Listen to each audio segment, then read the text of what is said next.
hoy la reciente publicación de 1968, Aquí y Ahora, a 50 años del movimiento estudiantil, Testimonios y Reflexiones, volumen 1 y 2. Una obra por demás necesaria, relevante e importante para nuestra memoria histórica en nuestro país, pero también una aportación para entender el amplio movimiento de resistencia sociocultural que tuvo diferentes expresiones en el mundo.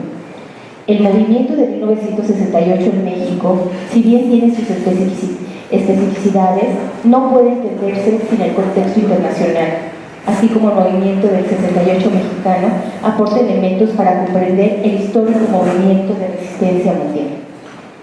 La Universidad Nacional Autónoma de México tuvo la gran iniciativa de impulsar el proyecto editorial convocado a protagonistas del movimiento, quienes han brindado su testimonio, académicos y académicas que han estudiado el movimiento, pensadores y ensayistas críticos. El resultado es un cúmulo de reflexiones y experiencias realizadas 50 años después, impresas en 2 grandes tomos que pueden apreciar ustedes aquí. ¿Qué implicaciones tiene revisar y reflexionar sobre el movimiento de 1968 a la luz del actual contexto de nuestro país?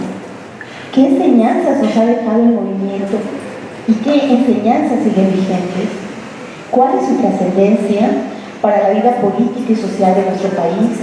Y retomando una de las preguntas de la convocatoria, ¿México 50 años después se encuentra en una situación mejor o peor que en 1968?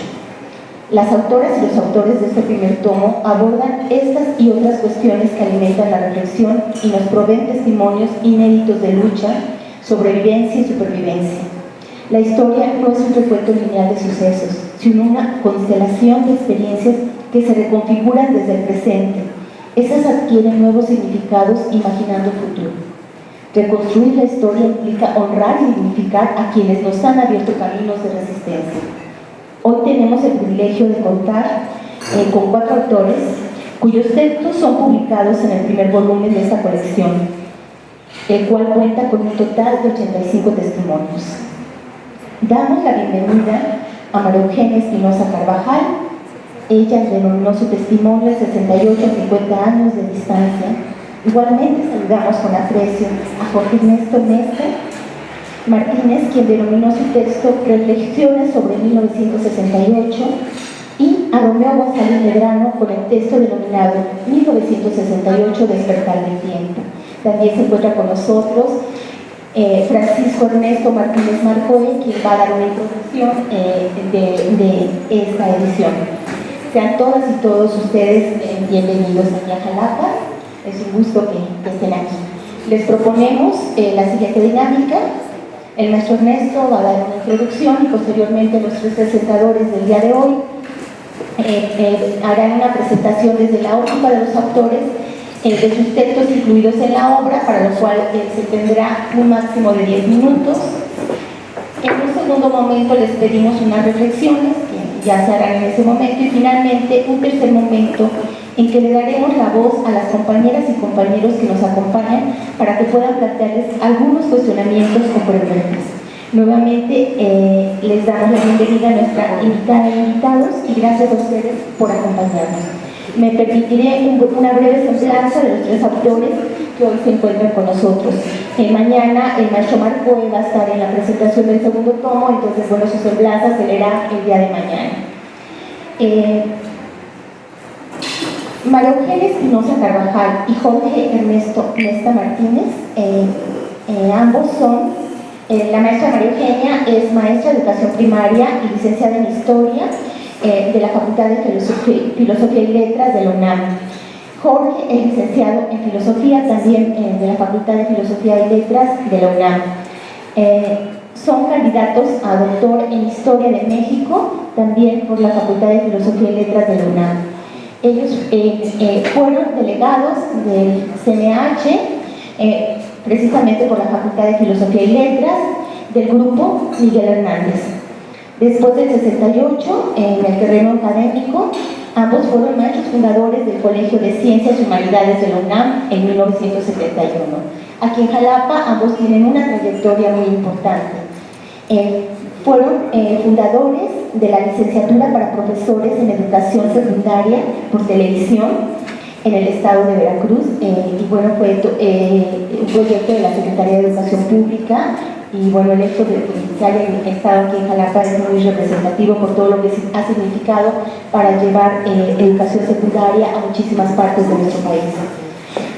También fueron maestros fundadores del bachillerato por televisión aquí en Veracruz, porque pues esta experiencia es una experiencia que, como muchos de ustedes sabrán, Veracruz dio a la educación nacional. Y bueno, también fueron maestros fundadores de la residencia de medicina familiar del IMSS-Coplamar. También fueron maestros de la Facultad de Antropología de la UB, de las cuales pues, mucha gente también de aquí somos exalumnos. Maestros también de profesores de la modalidad bilingüe y cultural en el estado de Veracruz, muy importante también para la educación de los pueblos. En algún momento de la historia de la educación indígena, el enfoque fue bilingüe y cultural. Ellos fueron maestros con los maestros de educación indígena. Y también capacitadores de maestros en servicio de educación indígena y de la educación básica regular. También fueron asesores de la Secretaría General y luego de la Secretaría de Asuntos Estudiantiles de la UNAM. Y bueno, dentro del rectorado del doctor José Sarucán. Actualmente, Jorge es coordinador del posgrado de la Escuela Normal del Verde. Se jubiló. Su último puesto fue la de coordinación del posgrado en la Escuela Normal del Distrito Federal. Y Eugenia también se jubiló como investigador, es actualmente investigador independiente. Y bueno, también trabajo colegiado en 3 escuelas normales, se jubiló como realizando un trabajo colegiado en 3 escuelas normales, en la Benemérita Escuela Normal de México, en la Benemérita Escuela Normal Veracruzana y en la Escuela Nacional de Educadoras. En la escuela primaria del siglo XX, un intento de consolidación, y directora del Diccionario de Historia de la Educación en México. Bueno, esta es una semblanza de las personas que hoy nos acompañan, y voy a leer la semblanza de Romeo González Medrano. Fue integrante fundador del Comité Coordinador de Brigadas del 68, representante de la Facultad de Ciencias Políticas ante el Consejo Nacional de Huelga. Fue detenido por el ejército cuando este tomó la ciudad universitaria, ingresó a la cárcel de la Lecumberri el 18 de septiembre, fue sentenciado a 17 años de prisión, estuvo preso solo 2 años, 4 meses. En 1971, a su salida, colabora al lado del ingeniero Alberto Castillo en la fundación del Partido Mexicano de los Trabajadores. Fue instructor, promotor y desarrollador de programas sociales. Ha publicado múltiples artículos sobre políticas públicas. Ha incursionado varias veces en programas de radio y actualmente es colaborador de la Regiduría Tercera del Ayuntamiento de Jalapa. Sean bienvenidos todas y todos ustedes. Pues vamos a dar inicio con la palabra de ustedes, teniendo 10 minutos acerca de su participación en esta edición. Hola, buenas noches, compañeros. Quiero decirles que este libro, aquí y ahora, 2 tomos, fue una labor enorme de un hombre muy apreciado, se llama Ricardo Valero. Su familia estuvo comprometida con el movimiento estudiantil. Su padre, el general Valero, fue preso el día 18 de septiembre, igual que Romeo y otros compañeros. Nosotros corrimos en el puerto, fuimos a comprar tortas, otros andaban, y bueno, el asunto aquí que yo quiero señalar es que nada es el trabajo enorme, porque tuvo muchos obstáculos Ricardo Valero para lograr esto. En la UNAM no se presentó el libro porque el actual rector nunca tuvo tiempo para presentarlo. Y entonces Ricardo nos pidió apoyo para ayudarlo a presentarlo. Lo presentamos en varios lugares, en el Estanquillo, que es el lugar del Museo de Carlos Monsiváis, después en el Museo de la Ciudad de México. Ahí participó Jesús Ramírez Cuevas, una gente progresista. Y bueno, pero de todos modos tiene el mérito porque se publicó por la Coordinación de Humanidades y gracias a Rafael Vargas, Rafael López de Castro y a Marisela Villegas estamos aquí ofreciéndoles este libro que pues son testimonios y de los protagonistas y aparte una serie de artículos, de reportajes sobre el 68 con fotografías de aquella época. Brevemente voy a decirles que en la historia de México hay ciclos revolucionarios, ciclos contrarrevolucionarios, la independencia, la reforma, el gobierno de Benito Juárez, de Miguel de Tejada, la Revolución Mexicana, el gobierno del general Lázaro Cárdenas, los movimientos sociales de los 50, los ferrocarrileros, los maestros, los médicos en los 60 y la década de los 60 es una década enriquecedora porque había ejemplos de lucha de los derechos humanos en los Estados Unidos con Martin Luther King, la OLAS, un movimiento internacional celebrado en La Habana, la Revolución Cubana, el triunfo del pueblo vietnamita sobre el ejército que todavía está de policía en todo el mundo. Y es una época muy interesante porque, bueno, es la liberación femenina, las pastillas, la píldora, la minifalda, los Rolling Stones, los Beatles, etcétera, el mago, el profesor, el gobernador. Fue muy enriquecedora. Teníamos ejemplos y esos ejemplos se dan en el 68 en México, después de que estalla en la Revolución de Mayo en París, que se arde la pradera en Europa, en Latinoamérica y en México. Y en México quiero decirles que la Facultad de Filosofía era el ágora como en Atenas. Ahí era donde llegaba todo el mundo. Llegaba la gente, intelectuales, artistas, pintores. Era, la verdad, yo viví, yo estaba asilado ahí. Yo fui representante de mi preparatoria, pero vivía yo ahí porque ahí tenía yo amigos, también a Robert Escudero, a Enrique Sevilla, a Luis González de Alba, a los compañeros que están aquí en la mesa. Tuve la oportunidad de conocer después, con Romero estuve en Sinaloa, que por cierto tenemos las fotografías, en 71. Pues el asunto es que 68 era el estallido, era una revolución pacífica. Planteamos 6 puntos y que ahora dicen, no, esto era muy largo, eso era nada. Y ahora nos toca vivir algo, un ciclo revolucionario que es el que estamos viviendo. Este ciclo revolucionario del día 1 de julio para acá, que es que México tenga la mirada de todo el mundo por lo que suceda aquí.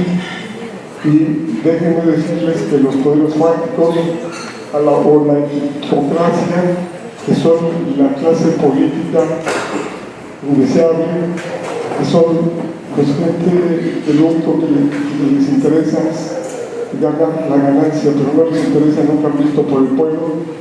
Estamos viendo el cochinero que está sacando el actual gobierno y que eso nos debe a reflexionar de que qué estamos haciendo ahora para defender eso que ganamos. Están los ejemplos de Venezuela, de Argentina, de Bolivia, y esto que nos abra los ojos porque necesitamos formar comités de defensa. Como nosotros en el 68 teníamos un aparato de propaganda tremendo porque no había computadoras, la televisión estaba cerrada, pero teníamos el mimeógrafo, teníamos las brigadas que eran el espíritu y el alma del 68, las brigadas de prensa, políticas, y nos metíamos a todas partes y prendimos y encendió, pero el único gobierno que reprimió, como lo fue el gobierno de Díaz Ordaz, y bueno, fue una experiencia muy dura, muy difícil, y bueno, aquí estamos, Y me gustaría preguntarles qué sigue, qué vamos a hacer ahora. Muchas gracias.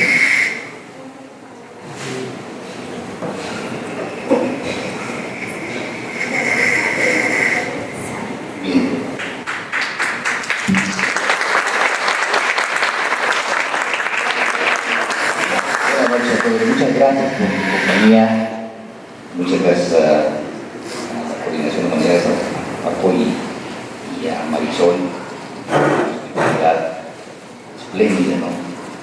Que es un lugar de estar aquí con ustedes. Bien, pues yo preparé unas notas, después se hizo un rollo enorme que no puede servir. Pero al que quiera ver lo puse en el comercial, que está en mi blog, despertaratiempo.blogspot.com. Porque como es muy amplio, entonces es mejor compartirlo escrito, el que lo quiera ver, la versión de esta presentación. Cada que se celebra el movimiento del 68, hay alguna ocasión para escribir una nota, etc. Y tengo 50 años de constatar que cada vez que consulto en internet sobre el 68, aumenta el número de escritos, libros, artículos, y siguen en aumento y en aumento nuevos y nuevos y nuevos. Son miles de páginas, sin contar. Yo ya dejé de acumular, guardaba en un almacenamiento en las ligas y los, ya no lo hago porque son muchos. Y si no, ¿qué sucederá? ¿Por qué? Aparte de lo que ya se ha publicado, que es una enorme obra literaria de manuscritos, de libros, de pinturas, de películas, de obras de teatro, qué sé yo, es impresionante el material que puede encontrarse en esta compilación, en una parte de ella. Y digo, ¿qué está sucediendo? Pues algo debe estar sucediendo porque que nos invita a regresar otra vez a las fuentes. Miren, hace unos días fui a la presentación de un libro del Instituto de Investigaciones Históricas con investigadores del Instituto sobre las comunidades indígenas y me quedé impresionado. Y luego, días antes, sobre Hernán Cortés también, la lectura de códices. Y si uno oye, cuando se vuelve a las fuentes, es porque todos los historiadores del medio ya te los brincaste, quieres encontrar nuevas pistas que se han brincado los historiadores. Y que en tanto movimiento ha habido una deformación o una reinterpretación, los sesgos de la época, el enfoque que cada quien le da. Entonces dice, yo quiero a la fuente otra vez. Y la compilación les permite esto. O sea, la compilación es una versión original de los protagonistas que tiene ese valor, de los que participamos, de los que estuvimos y que quedamos con vida, que además somos muy poquitos, porque quiero decirles que la mayoría se murió. ¿Sí? La mayoría se murió de los dirigentes. ¿Sí? Entonces es útil una compilación de manuscritos originales o testimonios originales. Ese es el valor que tiene en primer lugar. En segundo, tiene un alto valor porque es muy completa la compilación. Además del género de ser compilación de fuentes originales de protagonistas, es muy completa en el sentido de que comprende, es la versión que comprende a la mayor diversidad, incluso hasta artículos del PAN. Hay un artículo del PAN, representantes del gobierno también están ahí, ¿sí? Es diverso, es variado, es otra cualidad que tiene esa compilación.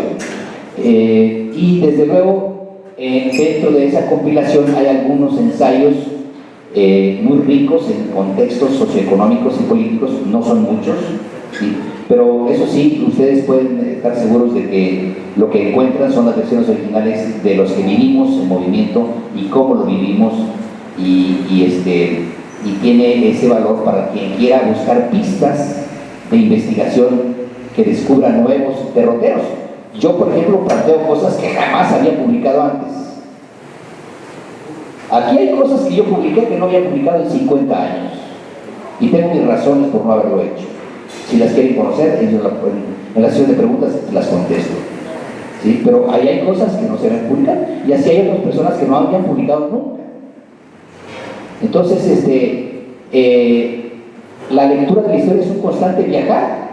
nuevamente a relecturas, y cada que regresas hay hallazgos, hay novedades, hay mitos que se derrumban, y eso es el viaje constante de la historia, como dice Eduardo Galeano, buscar nuestros pedazos para construir, para que nos fragmentaron durante la vida, durante la escuela, durante la iglesia, nos hicieron pedazos la vida y está en pedazos. Entonces ir a buscar el pasado es volver a buscar el rompecabezas de la vida. A mí me sirvió mucho este viaje. Y bueno, yo mi intervención es primero los comentarios estos que les acabo de procesar del valor que tiene como compilación. Quien quiera contextos tendrá que acudir a otras fuentes, están las fuentes originales de los testimonios. En segundo lugar, una breve referencia sobre lo que nunca publiqué, que es mi currículum no publicado, porque el publicado fue el de la policía. De la policía hay toneladas de escritos, ¿no? De nosotros habían ficheros completos de lo que inventaban o creían que éramos o que nos decían que éramos, y pues hay que tener cuidado con eso de los currículums, porque en este caso estaban tan desprestigiados los de la policía que dice, yo voy a decir lo que yo quiera de mí, lo que yo sé de mi vida. Brevemente les diré que yo nací en la ciudad de Matamoros, Tamaulipas, al terminar la Segunda Guerra Mundial. Nací en medio de relatos sobre las invasiones norteamericanas de Estados Unidos hacia Matamoros. Soy originario de Matamoros, Tamaulipas. Entonces yo nací como que anti-yanqui, nací asustado por mi abuelo de todo lo que decía, y duro, y después un padre liberal, líder social, radical, y así me fui, primaria, secundaria, preparatoria, siempre en posturas protestatarias. O sea, yo vengo de una cultura protestataria contra la estructura patriarcal, contra el autoritarismo, contra todo lo que se da uso de fuerza. Desde ahí vengo, desde chiquito, y yo digo que es importante que rastreemos nuestras vidas, porque casi puedo asegurar que siempre hay un hilo en cada uno hasta llegar a la edad adulta. No cambia, ¿eh? Hay algo que no cambia, hay un hilo genético que trae uno cultural y que va marcando su pauta. Por ejemplo, les comento que en mi biografía, en lo que noté, llegué a la facultad y bueno, pues como era muy estudioso y era muy marcado y era el último estudios intensivos, pues me eligieron presidente de la facultad, una coalición de partidos de izquierda. ¿Y qué sucedió con la coalición de partidos de izquierda? Pues me usaron porque no tenían candidato, como se acostumbra luego cuando no tienen candidato.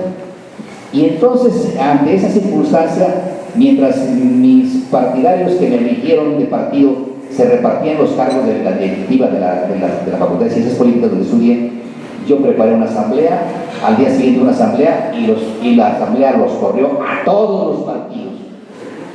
Fíjense nada más cómo ya desde entonces viene uno pensando en que uno no desea ser instrumento de ningún partido. Entonces ya viene uno marcando una pauta. Y así fue. En el Consejo, línea dura también, radical, miembro de organizaciones espartaquistas a la izquierda del Partido Comunista, críticos de la crítica, críticos de la izquierda, radicales siempre con una crítica, con la idea de que esto es lo honesto. Y finalmente he concluido que eso de que sea uno radical era porque uno creía que eso era lo más honesto. O eres radical o no eres congruente. A medias tintas ya estamos cansados, nos decíamos los radicales. Entonces, esto fue en el CNH también. Mi biografía en el CNH fue una postura radical, línea dura, por eso fuimos minoría. No destacamos como los grandes líderes del CNH porque eran minoría. Aunque sí trabajamos en la fundación del alma del movimiento del 68, que fue el Comité Coordinador de Brigadas.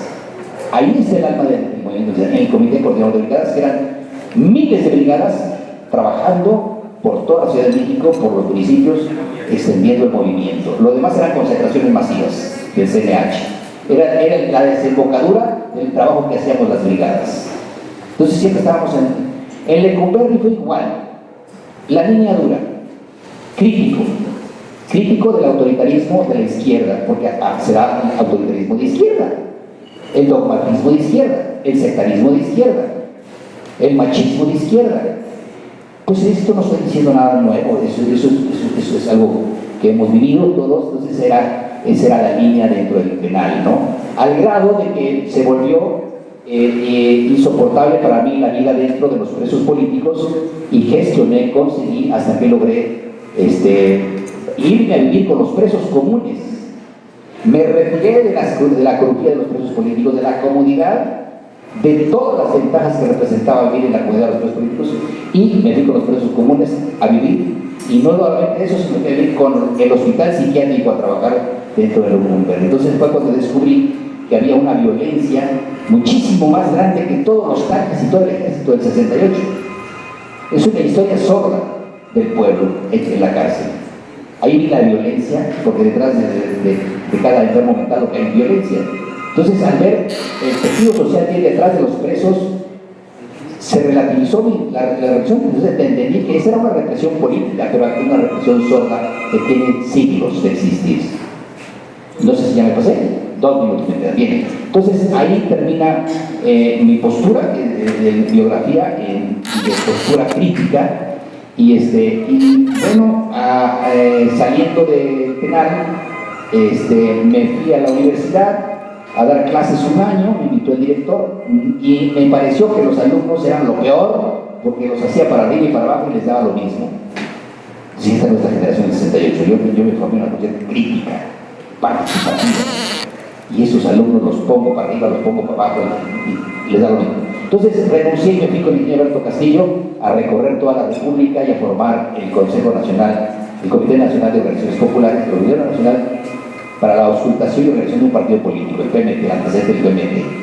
Así estuve hasta la fundación del PMT, en que en el día que se iba a juntar, un día antes hablé con el ingeniero, le digo, hasta aquí voy, y nuevamente la línea dura. Y me dice, Romeo, respeto su decisión de separarse, pero me quiere decir por qué. Le digo, ingeniero, porque usted nos convocó a que no fuéramos lombarditos. Se le llamaba lombarditos a ser militante religioso de un líder.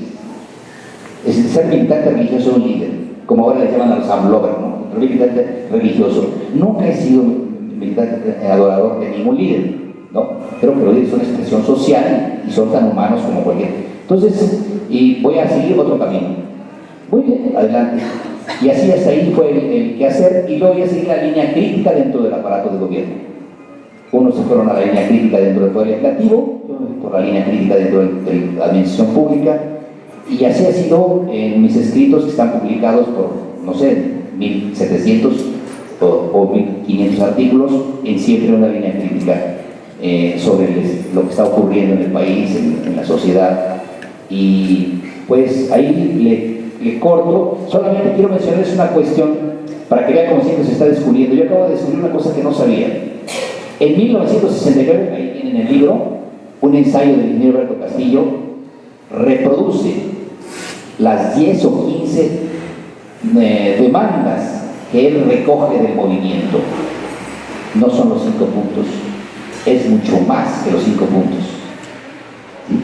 Y no era tan radical como yo era, pero era una gente muy inteligente, el ingeniero Alberto Castillo, lo tratamos mucho, porque vivimos con él, ¿no? Incluso en el penal. Y entonces él escribió el 69, ahí está, en el ensayo, y dice, oye, ¿y esto? Pues estos no son los 5 puntos, no, porque él recogió los 5 puntos y más el contacto que tenía le permitió recoger una lista de demandas para que vean que siempre se viaja y se puede encontrar algo nuevo. Yo le corto aquí para que luego haga sus preguntas. Muchas gracias.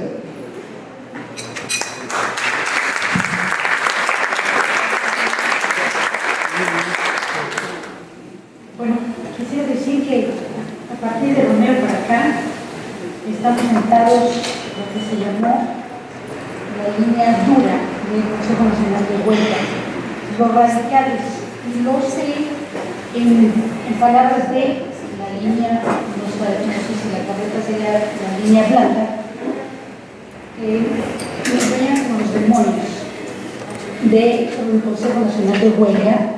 Y dice Guevara en un momento dado que el Consejo empezó muy bien y que de repente llegamos los de filosofía, los de ciencias políticas, los de economía, incluso pone también a los de derecho, y la vida democrática, aquí también se trastocó. No es así, porque nosotros desde el principio estuvimos en la fundación del Consejo Nacional de Huelga desde el 9 de agosto. De tal manera que, en este caso Guevara, que a lo que se refiere es a un grupo que estaba muy consolidado, que son los compañeros del Politécnico, cuyo líder era Raúl Álvarez Garín, y que tenía nexos también desde 1967, con la huelga en apoyo a la Escuela de Agricultura Hermanos Escobar, tenía un vínculo fuerte con la Facultad de Ciencias y básicamente con la Facultad de Ciencias. Después entraremos a analizar eso de por qué se nos llamaba la línea dura. También nosotros somos de origen espartaquista, de Miguel Hernández, es un grupo de izquierda que aglutinaba gente del grupo espartaquista, Roberto Escudero, Luis creo que nunca estuvo en el espartaquismo, Perdomo, bueno, de los compañeros de filosofía, nada más quedamos 3 vivos, que son Jorge, Enrique Sevilla, que no está aquí, muy amigo aquí de Marcué, y yo. Entonces, esta línea dura dice Romeo, y aquí voy a disentir un poquito, no fuimos famosos porque no logramos la mayoría. Cuando nosotros llegamos al CNH y se forma en una corriente hegemónica, y que está dirigida por Arrau, y Politécnico casi, que funciona como un bloque muy fuerte, muy sólido, la Escuela de Ciencias que jala con ellos, y cuando estamos hablando de Poli, estamos hablando desde las prevocacionales, las vocacionales y las facultades, las escuelas superiores. Y la universidad está más o menos fragmentada, sin embargo nosotros ya teníamos vínculos, estuvimos a punto de formar estas facultades, un movimiento de tipo internacionalista para juntar a toda la izquierda de la UNAM. No lo pudimos consolidar y en ese momento éramos minoría. Sin embargo, fuimos remontando y estuvimos a punto de tener casi la mayoría dentro del Consejo Nacional de Huelga en una votación que fue histórica y que nosotros narramos ahí y que sin embargo en el resumen que hace el doctor Valero no se le da importancia y que nosotros llamamos cuando planteamos la retirada estratégica. Bien, en lugar de ampliarnos, ya dijeron, a diferencia de Romeo, que se mete a la cuestión de los partidos políticos, con Eberto, etc., nosotros lo que nos salva a nosotros es el campo de la educación. Nosotros venimos de una represión, que es la del 68, tuvimos la fortuna de no ser detenidos, y fue una fortuna porque estábamos en el 8º piso de la Torre de Humanidades, fuimos los últimos en salir de una reunión que en ese momento teníamos con estudiantes franceses que nos contaban sus experiencias y que de ninguna manera tienen que ver nada con nuestras experiencias. Los estudiantes franceses se la jugaron mucho más fuerte, mucho más duro en el movimiento. Tuvimos esa fortuna. Entonces, de esta derrota nosotros tenemos que rehacer nuestra vida y quien nos da la oportunidad de rehacer nuestra vida es el Colegio de Ciencias y Humanidades. Porque el Colegio de Ciencias y Humanidades se plantea como una institución de permanente cambio, de permanente innovación, en donde el lema es aprender a aprender. Y nos llenamos, el CCH se llenó de 68. Todos llegamos ahí medios clandestinos, cuando nos veíamos nos reconocíamos, incluso en la calle, después del 2 de octubre uno se encontraba a compañeros del 68 y se valían porque teníamos miedo, ¿no?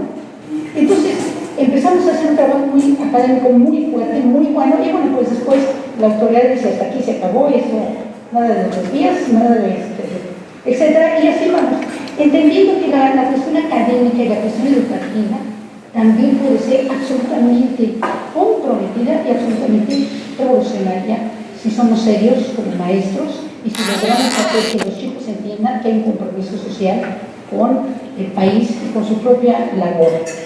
Bueno, debo decir que esta historia es una historia fundamentalmente, como dice él, son las versiones originales de quienes participamos. Nosotros hacemos hincapié y para nosotros el 68 no empieza el 26 de julio. Para nosotros el 68 empieza el 4 de enero con el apoyo a los estudiantes rechazados de la UNAM a nivel bachillerato y cuando fundamos la preparatoria popular. Nadie habla de la prepa popular, ¿por qué? Porque la prepa popular, que es un proyecto de autogestión, más o menos en 1972 se echa a perder. ¿Y por qué se echa a perder? Pues por muchas razones. Y todo esto viene a cuento por lo que estamos analizando hoy, por muchas razones. Los grupos de izquierda, todos se van y se meten a la prepa popular. Y todos quieren hacer de la prepa popular su voto de poder. Y entonces están, así como en el CNH estuvimos todas las corrientes, inclusive los priistas, porque hay priistas, hay panistas, hay masones, hay la ultraizquierda, Romero era mucho más radical que nosotros somos un poquito menos, y así, somos de todos los colores, desde el rojo fuerte hasta el... Pero para contar no estuvo casi en CNH, él no estuvo en CNH, se dedicó a las brigadas. En brigadas. Entonces, estamos todos los corrientes, se meten a la prepa popular y destrozan a la prepa popular. Y también, quien se mete en la prepa popular, es el gobierno, la policía, los provocadores. Entonces, hablar de la prepa popular, casi las gentes más inquietas socialmente fueron a dar clases gratis a la prepa popular. Y hoy se les dice, oye, ¿tú diste clase en la prepa popular? Yo no estuve ahí. ¿Por qué? Porque no se reconoce esa paternidad. Porque vino en una escuela que terminó siendo un negocio y manejada, cuando la prepa popular se cierra, la negociación de esa prepa se hace en el nivel, lo cual indica que ellos la controlaban. Entonces, lo que quiero decir esto es que cuando nosotros éramos la prepa popular, ahí iban a participar todos los maestros de la UNAM para dar clases de matemáticas, todos los estudiantes, perdón, para dar clases de matemáticas, de historia, de química, etc. Y entonces cuando llegamos al 68 ya había una cierta unidad de la universidad, gracias a la preparatoria popular. Hay una conferencia que nosotros hicimos sobre la prepa popular que en algún momento vale la pena que ustedes la vean. ¿Y quién hace la prepa popular? El Grupo Miguel Hernández, que somos, Jorge era el dirigente del Grupo Miguel Hernández. Bueno, uno de los dirigentes. Bueno, ¿a qué viene todo esto? A esta historia que dice Romeo. Esta versión es lo que nosotros contamos a 50 años de distancia. Eso también hay que tomar en cuenta. Porque a 50 años de distancia, uno es uno mismo y también es un poquito diferente. La vida lo ha enseñado a uno, lo ha derrotado, uno se ha levantado otra vez y uno aprende de las derrotas y entonces aprende uno a que hay que medir los pasos que se van dando. La experiencia en la vida no pasa en vano. Sí, pero ¿qué pasa aquí? Que en esta historia falta otra historia, la de los politécnicos.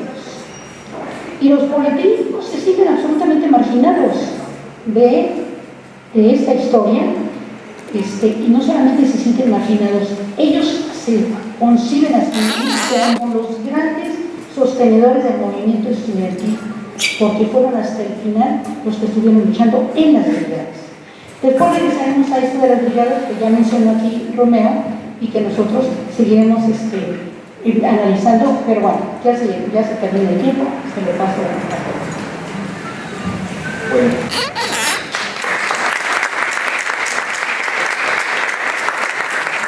Ustedes podrán, decir, el hecho de que estemos hablando así, voy a continuar con su discurso porque nosotros somos esposos, tenemos 51 años de casados y nos casamos en 68.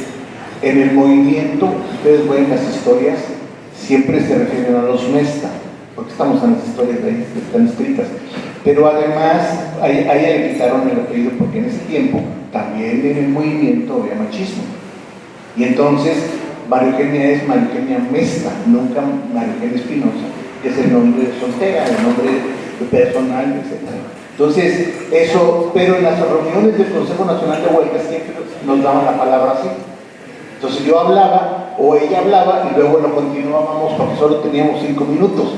Y entonces, o 5 o 10 minutos, pero 10 de ella y 10 míos, pues son 20. 5 de ella y 5 míos, pues son 10, depende de las circunstancias en que se dieran. Bueno, una de las cosas que yo quiero resaltar en esta versión es rescatar dos cosas. En primer lugar, siempre se rescata la parte trágica del mundo, la muerte del 78, los presos políticos, etc. Pero no se cuenta la parte de la alegría, de la lucha, del combate, de la apertura de las calles, de llenar con cerca de marchas de 500,000 personas aproximadamente se calcula las calles, y exigir que estamos presentes. Y que tenemos además, estamos representando a una juventud llena de alegría y de gozo. Miren, nosotros acusábamos a nuestros opositores dentro de la organización como reformistas, como radicales, como duros, etc., pero no por corruptos. Yo siento, si ustedes analizan, muchas gentes tuvieron muchos sueños, pero no hubo en nuestro momento, en la dirección, en los medios, gente que ustedes pueden haber dicho que se haya vendido, que se haya transado. Y aquí, al contrario, encontramos partidos de izquierda que hay que buscar quienes quedaron de la decencia. Entonces, al revés. Allá, a ver cuál fue que se echó a perder. Aquí vamos a encontrar quién quedó después de todo este proceso largo de las cosas. Entonces, pertenecer a esa generación es sumamente alegre, sumamente bello, decir que participamos, etc. María Eugenia, claro que fue la última vicepresidenta de la Sociedad de Alumnos, Luis González era el presidente y María Eugenia era la vicepresidenta de la Sociedad de Alumnos. Yo no, yo era un activista, pero yo era miembro de la Liga Espartaco. Yo era miembro de la dirección de la Liga Espartaco, estaba muy joven, tenía 24 años, pero yo ya conocía a Pepe Revueltas, había estado ligado a Jaime Labastida, a Enrique González Rojo, a Eduardo Lizalde, a todos los que después fueron en ese tiempo los dirigentes de la Liga Espartaco. Entonces, nosotros entramos ya con una concepción y pensábamos definitivamente que este país tenía que cambiar. O sea, éramos un sector que sí teníamos ideas de que en este país no íbamos solamente a la chacota, no, de ninguna manera. Yo me casé en 68, tenía 24 años cuando me casé con María Eugenia, y de esa fecha mantuvimos esa unidad. Entonces, esa es una de las cosas que debe rescatar, la alegría, la fuerza, el movimiento, no solamente la tragedia. Porque mucha de la izquierda, y sigue pensando todavía, es que es de izquierda el que termina trágicamente el movimiento. No, y eso se lo digo para cuando lo tenemos después del presente, nosotros debemos luchar por triunfar, por ganar. Y si este momento ganamos y tenemos una esperanza en México, hay que saberlo sostener, ¿verdad? Y no decir como algunos, es que no hay uno, en este momento hubo electoral, se perdió, se ganó, no hubo muertos, qué bueno, al contrario, qué bueno. Nosotros no luchamos por mandar a la gente a que se muera, nosotros debemos mandar a la gente a que te triunfe, y nosotros debemos triunfar. Y esa creo que fue la primera cosa del movimiento. La segunda es el carácter sumamente democrático del movimiento. A pesar de estas luchas que dimos, a pesar de estas descripciones, a pesar de estos movimientos tan activos, se votaron. Y al final de los consejos se decía, ¿y cuál va a ser la posición? ¿Cuál va a ser la mayoría? No amenazábamos con irnos, decíamos, perdimos y sabemos lo que nos va a pasar. Sin embargo, con el movimiento hasta lo último. Y bueno, hasta lo último, ustedes pueden ver, hasta el último día todavía algunas escuelas querían sostenerse a pesar del 2 de octubre, a pesar de las amenazas de los famosos delegados del presidente, etc. Y yo creo que en este libro se rescata muchas de esas cosas, vale la pena leerlo, vale la pena comentarlo, y obviamente no todos concordamos, es ni siquiera en un lugar donde hemos estado todos juntos podemos concordar, pero leerlo, pues cuando menos recabamos y nos sirve para muchas cosas. Entonces, ¿qué nos mantiene el movimiento? Profundamente democrático, porque es las decisiones de la base, son las decisiones de cómo se llaman, de las brigadas. Básicamente, nadie puede entender el movimiento sin los 3 niveles: la base de las asambleas de las escuelas, 2, las bases de las brigadas y el Consejo Nacional de Huelga. Los 3 son fundamentales. A veces a algunos le ponen más el acento en las brigadas, a veces se piensa que los líderes del Consejo Nacional de Huelga fueron más importantes, o a veces las escuelas. No, todo. No se puede haber existido ese movimiento, pero haber logrado ese movimiento fue fundamental. Pero la otra tercera cuestión es que tampoco el movimiento nació de la nada. Fue un movimiento creado, formado con la lucha, la sangre y los sacrificios de muchos sectores sociales anteriores.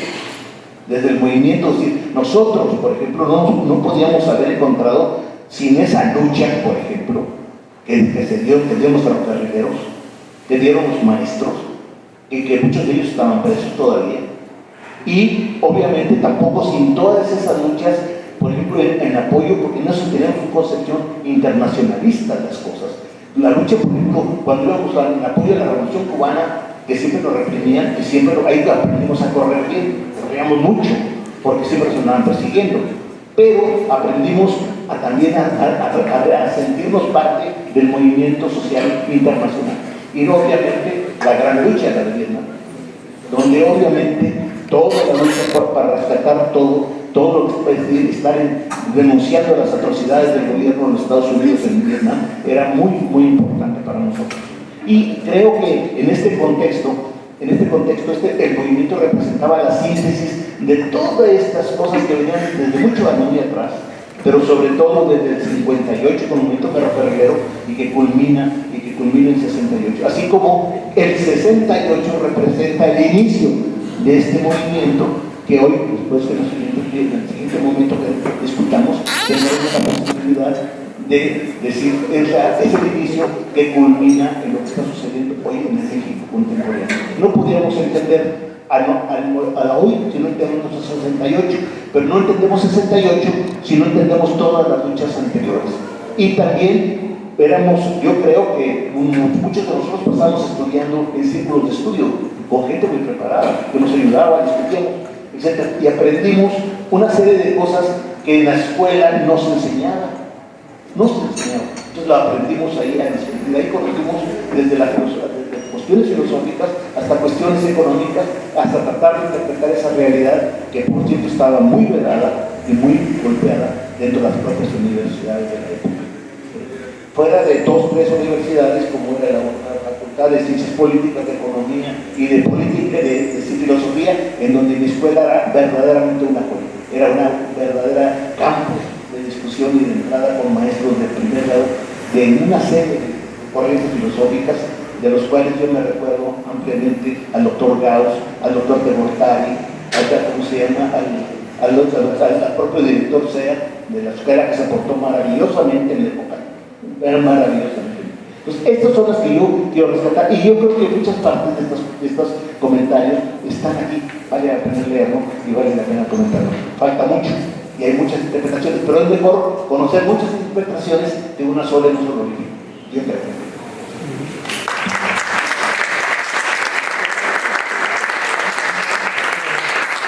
Muchas gracias a los 4.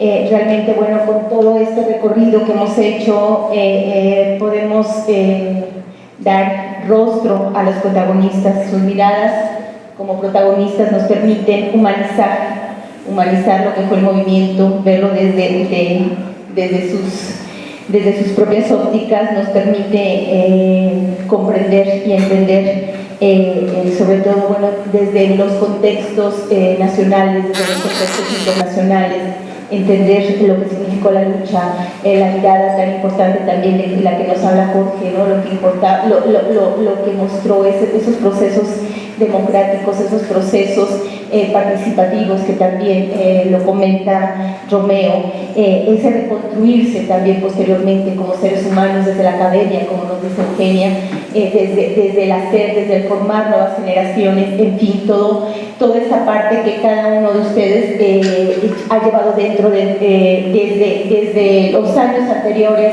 al 68, como producto también de personas que fueron formadas con una perspectiva crítica, con una perspectiva consciente de la sociedad, del mundo donde estaban, y bueno, eso permitió también que se crearan condiciones para la unión y para la fuerza que se dio en el movimiento del 68. Muchas gracias por todos sus comentarios, y en verdad leí los artículos de los 3 y hay una gran riqueza, hay una esperanza también para lo que viene.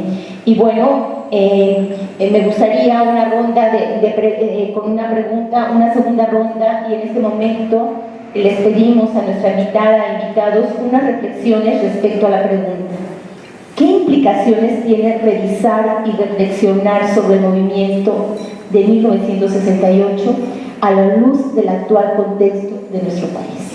Es muy importante, estamos ante un momento de cambio, ante una oportunidad que quizás única. Si no hacemos algo en este momento, quizás sea demasiado tarde. Entonces, desde su perspectiva, con toda esta visión que tienen, con esa participación, con todo lo que han vivido, creo fundamental este cuestionamiento. Pues esa es la pregunta más atinada que he escuchado en muchísimo tiempo. Le voy a decir por qué. Porque si no comprendemos lo que pasó en el 68, ¿qué esperanzas tenemos de comprender lo que pasó en el 18? O sea, el año pasado. O sea, y si no comprendemos lo que pasó antes del 68, que fue el 58 al 68, los 10 años, como bien dice Jorge, pues tampoco comprendemos el 68, pero los 10 años anteriores, según las investigaciones, los estudios, fueron los años de una sacudida nacional de las organizaciones nacionales más importantes: médicos, ferrocarrileros, maestros, electricistas, huelgas nacionales de los grandes sindicatos, ¿sí?, inconformándose con la política económica, y una política económica que necesitaba tener agarrados y totalmente controlados los sindicatos, ¿sí?, para poder imponerse esa política económica. Y el único sector que no tenía controlado el gobierno era el de los estudiantes. 10 años controló a todos los demás, pero al estudiantado no lo podía controlar, porque no tiene una relación laboral, salarial, que le permitiera tenerlo así como con los trabajadores. Entonces, España en movimiento no tiene control, sus controles estudiantiles, la PNL y demás valen sombría, los rompimos de volada. ¿Y qué es lo que sucede hoy? Hoy necesitamos que los trabajadores se liberen del control heredado de aquella época corporativista. Ahora necesitamos que se democraticen los sindicatos, porque el nuevo modelo a construir requiere de sindicatos democráticos. El modelo de desarrollo a crear nuevo, que no es ningún modelo copiado de ninguna nación, hay que construir nuestro propio licuado. Es una mezcolanza de modelos de desarrollo, de formas de desarrollo que van desde las organizaciones empresariales nacionalistas hasta las comunidades indígenas de trabajo colectivo, cooperativo, cooperativas, etc. Es una gama amplísima de los mexicanos, una pluralidad sociocultural, y combinar esto es un esfuerzo para crear una nueva forma de desarrollo. Sí, una nueva forma, que no es la neoliberal, no es la heredada por el neoliberalismo. Entonces hace falta romper los controles autoritarios del sindicalismo que damos, y lo mismo en las organizaciones de productores del cambio. Y pues este es el momento que estamos viendo, nada más con una ventaja. Ahorita no tenemos la censura, hay libertad, hay respeto a los derechos de libertades democráticas, a libertad de expresión. Y dice uno, oye, si nosotros en condiciones de represión luchamos contra el sindicalismo charro, nos perseguían, la policía nos perseguía. Ahora no. Y entonces, ¿dónde están los jóvenes en alianza con los trabajadores? ¿En dónde está la juventud universitaria de hoy en alianza con los sectores populares? Nosotros lo hicimos en condiciones de adversidad. Y ahora que reina el respeto por los derechos humanos, no se ve todavía esa respuesta. Y eso nos tiene preocupados, créanme que sí. Créanme que sí, porque el que no sabe lo que tiene merece perderlo. Cuidado, ningún paso adelante de la democracia es garantía de que habrá continuidad. La historia de América Latina está llena de ejemplos de retrocesos. Ahí está Chile con Allende. Entonces, hay motivos para preocuparse, porque somos una generación que luchó y que sigue emocionada pensando en que sí es posible crear otra nación. Entonces, ahorita, en este momento, yo me pregunto, ¿y el 68 aquí y ahora qué? Es la pregunta, voy a la respuesta. Y la traigo anotada para no extenderme demasiado. La cuarta transformación no es una ocurrencia de Andrés Manuel López Obrador ni de Morena. Es una necesidad histórica universal derivada de los límites del modelo neoliberal del capitalismo. Ya llegó a sus límites ese sistema, mundialmente. Chocó en lo social y chocó con el equilibrio ecológico, chocó con todo lo ambiental. Esos dos frentes los tiene derrotados totalmente el sistema capitalista mundial, ¿sí? Un cambio que ya empezó es el de la cuarta, con reformas constitucionales, porque esta es de este tamaño.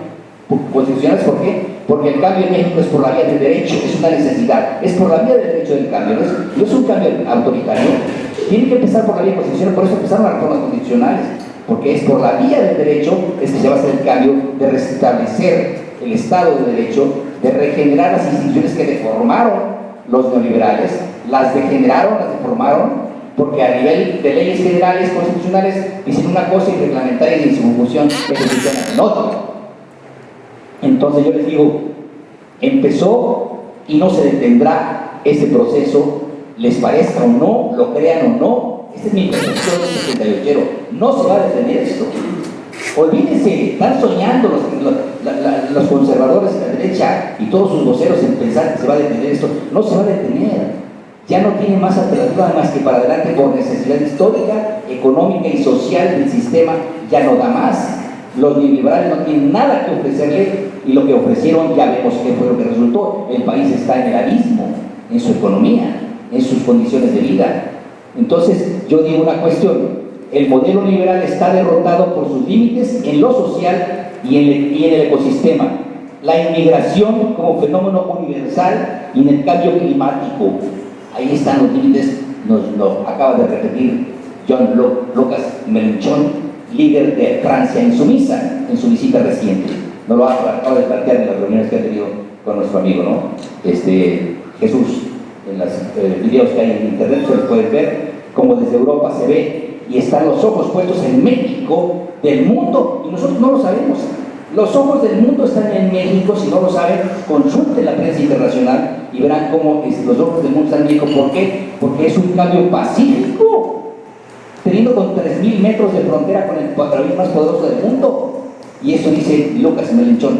¿Cómo es posible que con 3.000 metros de frontera hayan hecho un cambio pacífico de esta profundidad? Pues ya ves, ahí está. Por eso es que llama la atención del mundo, porque es pacífico y en el trasero, en la orilla del vecino país. Yo creo que la cuarta transformación que se hace al andar no debe extrañar nada, ni traiciones, ni errores, ni defectos, ni malos morenos, ni buenos morenos. Todo lo que ocurra no tiene ninguna importancia respecto al proceso. El proceso es una cosa. Los actores pueden ustedes ver, pues que aquel alcalde no está tan moreno y que aquel gobernador ya se puso hasta güerito. En fin, pueden pensar lo que quieran. Esos son los sujetos de la historia. No nos confundamos de los sujetos, somos accidentes los sujetos. Y en su actuar pueden empujar para adelante o para un lado un proceso. El proceso tiene su propia dinámica, sus propias leyes económicas y sociales. Y es irreversible, es incontenible. El proceso de la cuarta transformación no lo puede detener ni el propio López Obrador, quiero que sepan. Es inevitable el enfrentamiento del poder ejecutivo con el poder judicial. ¿Por qué? Porque el poder judicial se ha convertido en el nido de la más alta corrupción que tiene este país. La más alta corrupción que tiene este país está en el poder judicial, está en los magistrados. Ellos son los que han hecho la legalización de la corrupción del Estado mexicano. Entonces es inevitable, eso va a pasar al Congreso, lo vamos a ver. No se puede detener con la detención de Rosario. ¿Sí? ¿Rosario? Sí. No, va más. El país está exigiendo que se recuperen los capitales que se llevaron. Eso es inevitable. La sociedad no está conforme con que detengan a Javier Duarte. ¿Dónde están los capitales que se llevó Javier Duarte? Eso es lo que importa. Si están todavía allá en Londres, pues que se regresen para acá. O sea, la sociedad ya es otra, ya despertó. Créanmelo, yo viajo mucho en autobús diariamente por razones de salud. No manejo. Y créanme, me la paso preguntando y platicando con la gente. La gente tiene una conciencia crítica impresionante. Sabe lo que está pasando. Sabe lo que está escuchando las conferencias. Ve las mañaneras. Me impresiona ver cómo están al día de lo que está pasando. Y el que no lo crea, hágalo y verá. El ejercicio yo ya lo hice. Y yo digo que este es el momento en el que debemos entender qué está pasando y qué es lo que sigue del 68. ¿Qué sigue? Sigue cambiar de verdad, sigue transformar la realidad, sigue compartir con los demás, con los que tienen menos, sigue unir la familia, la comunidad, la organización democrática, sigue preservar nuestros recursos naturales y culturales e históricos, sigue rescatar a nuestros jóvenes de la delincuencia y de la adicción, sigue sanear y rehabilitar nuestros ríos y lagunas, sigue regenerar nuestras instituciones deformadas, sigue crear una nueva cultura de los servidores públicos. Todavía tenemos los mismos servidores públicos, no han cambiado los servidores públicos, sí, cambiaron de gobernantes, pero la escalera no está compuesta nada más del primer escalón de la escalera, falta barrerla toda hasta abajo. Eso es lo que hace falta. La escalera no está barrida hasta abajo. Y si se barra hasta abajo, a ver qué vamos a hacer con la basura cuando llegue abajo, ¿eh? No voy a decir que se vuelva a subir, ¿no? O sea, esto es una metáfora, pero yo creo que estoy explicando lo que digo. Entonces, yo digo, sigue informar y hacer efectivo el derecho a la información. Esto del papeleo, yo quiero saber cuánto va a costar esta obra y cuándo va a terminarse. Y es un papeleo, eso no es derecho a la información. La ley constitucional claramente dice que sea accesible y que sea accesible al pueblo. Y como está, no es accesible. Ese sistema no sirve para nada. Igual que el sistema de anticorrupción que se creó en la administración pasada. Entonces hay muchas cosas que hay que cambiar. Yo digo, para concluir, que hay que informar para contrarrestar la confusión. Hay un grupo de empresarios, claro, los que fueron lastimados, dolidos y privados de los privilegios que gozaban, están financiando una campaña de odio. Están financiando una campaña de confusión, de mentiras. Yo le pregunté a un compañero que dijo, es que en las Naciones Unidas que dice que ya cuestionaron a López Obrador en materia de derechos humanos, ¿me quieres decir la fuente? Nunca me contestó, pero la mentira ya corrió, el infundio ya corrió.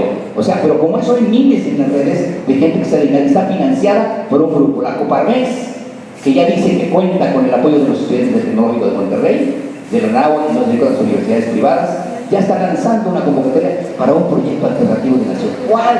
¿El del neoliberalismo? Pero si eso ya está muerto, históricamente está muerto, quedan ellos que están financiando. Hay que parar esa campaña y la labor de las áreas de comunicación social es fundamental para aclarar las cosas. Yo quisiera tener una aplicación en la que le pusiera aquí, dígame si es cierto esto y que me contestaran así, una oficina, al instante. Así debería ser en esta era tecnológica. No que te pagan a una oficina a pedir por escrito cosas, no vamos a acabar nunca así. Y ya la tecnología permite hacer eso, y que lo hagan los de comunicación social de la presidencia, y que lo hagan los de comunicación social del gobernador Cuitlahua y del alcalde de Hipólito y de todos los ayuntamientos. Respuesta inmediata, no en papel usted al pueblo, porque es una forma de darle largas al asunto y nunca le contesta lo que está pasando. Entonces hay muchas cosas que hacer, y la cuarta transformación apenas empieza a caminar. No debe sorprenderse. Los que llegaron a ver películas mexicanas recordarán que la Revolución Mexicana había una cosa que le llamaban la bola. Ya se fue la bola. Y en la bola había de todo: revolucionarios, asaltantes, ladrones, bandidos, intelectuales, de todo había. Un proceso revolucionario nunca es puro. No existen las transformaciones sociales puras. Eso no existe. Son como ríos crecientes. En la época de creciente de los ríos llevan de todo, desde fruta, vida, hasta animales muertos. Eso lleva a una creciente de un río. El que lo ha visto, yo lo he vivido, he visto el río Bravo, y porque allá nací. Así son las transformaciones. Entonces no nos debe sorprender. Con calma y nos amanecemos. Muchas gracias. Después de esta reunión, de esta conferencia maravillosa con tus compañeros, con la compañera Jacqueline, y le decía yo cuando iba María Consuelo, es una fiesta, es la alegría de haber ganado, pero no podemos quedarnos, tenemos que hacer algo, formar comités de defensa, como yo decía. ¿Por qué? Porque los empresarios ya hasta tienen candidato a la presidencia, ya hasta, no me acuerdo el nombre finalmente, pero está al frente de los empresarios, y porque igual que Chuchiel se van a lanzar para los candidatos, y que como decía Romeo, y están preparando el neoliberalismo está derrotado, pero es una idea de 1000 cabezas, y que ellos tienen todo en la mano. Además tienen intelectuales, orgánicos, mucho dinero, y es la ultraderecha internacional que se apoya, y que nosotros como pueblo debemos defender lo que hemos ganado. Para nosotros, yo pensé que nunca lograría ver esto, a la edad que tengo, y para nosotros debemos defender, de veras, formar comités y ella de salir.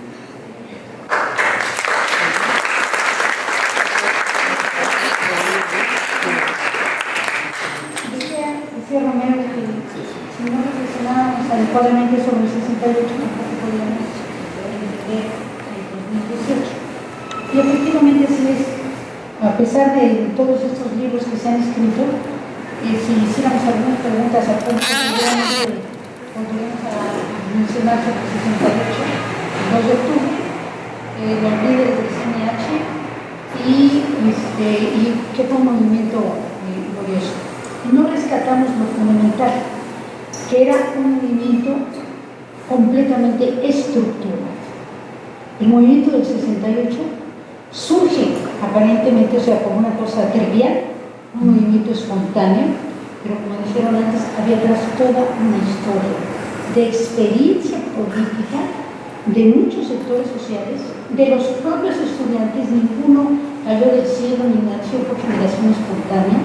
Los dirigentes que están en el CNH tenemos una experiencia política en nuestras escuelas. Por eso no es casual que lo primero que se va a quitar después del 68 en las escuelas son las sociedades de alumnos y los lugares de discusión política.